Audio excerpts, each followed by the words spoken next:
Le bâtiment embauche. On recherche principalement des techniciens de maintenance. 1500 postes sont à pourvoir tous les ans sur le Grand Est. Or, seulement 1000 personnes sont formées chaque année. Quentin et Samuel ont été formés en interne dans une société où 6 postes sont encore à pourvoir. René Caïm et François Cartier. On le retrouve dans les champs pour soulever des bottes de foin ou sur les chantiers du BTP à porter des charges lourdes. Le chariot télescopique est une merveille de technologie qu'il faut entretenir et même parfois réparer. Vu que c'est une préparation de machine neuve, je suis en train de contrôler tous les niveaux de la machine et voir que tous les connecteurs soient bien branchés, contrôler qu'il n'y ait pas de fuite apparente ou quoi que ce soit sur la machine. C'est un métier intéressant que vous faites? Oui, très intéressant, très diversifié. À 24 ans, Quentin est en BTS en alternance. La maison Tilly chez qui il travaille loue et entretient des machines qui œuvrent dans le bâtiment ou sur les chantiers. Samuel, lui, a 44 ans. Voilà 6 mois qu'il a intégré la même société pour être formé en interne. Tous les deux sont aujourd'hui techniciens de maintenance. Qu'est-ce qui vous a attiré dans ce métier?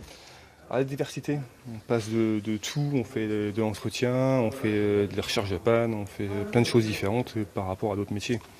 La mécanique, moi je suis un ancien mécanicien moto, on avait telle chose à faire, c'était répétitif. Là on est surpris tous les jours. Pierre Tilly est le président de la Fédération des entreprises qui louent et réparent les matériels pour bâtiments et chantiers. Comme d'autres PDG du secteur, il recherche désespérément des techniciens de maintenance et il a souhaité le faire savoir. Vous le savez, nous sommes en France dans un pays qui compte un taux de chômage important, un déficit de communication sur des métiers qui recrutent. C'est exactement la situation dans laquelle nous sommes avec les métiers de techniciens itinérants.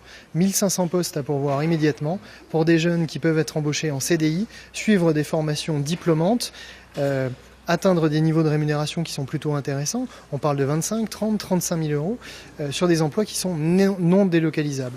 En cette période de chômage de masse, la formation dans les métiers manuels reste encore le parent pauvre du système éducatif français.